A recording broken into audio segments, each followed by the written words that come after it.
Your final thoughts on this, I suppose. Look, attack any angle you want. What's your final take?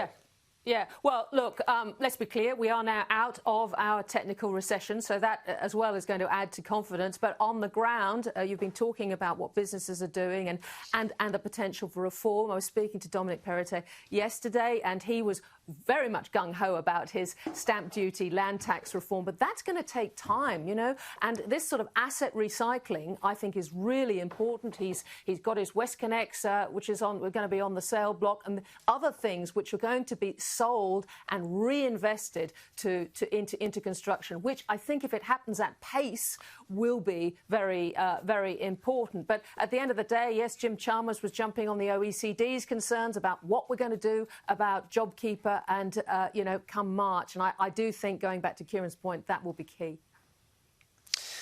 Ticky, Andrew, Kieran, thank you. Just before we go, actually, we'll just show you, this is a really nice snapshot of how the various economies are travelling as of the last quarter.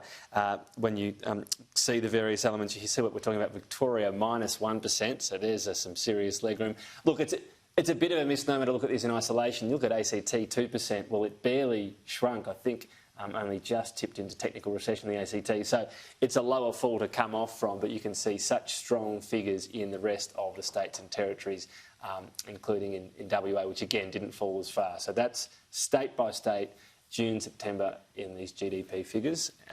Ticky, thank you, and Andrew and Kieran, you'll have this afternoon to go through what all that means. Thank you.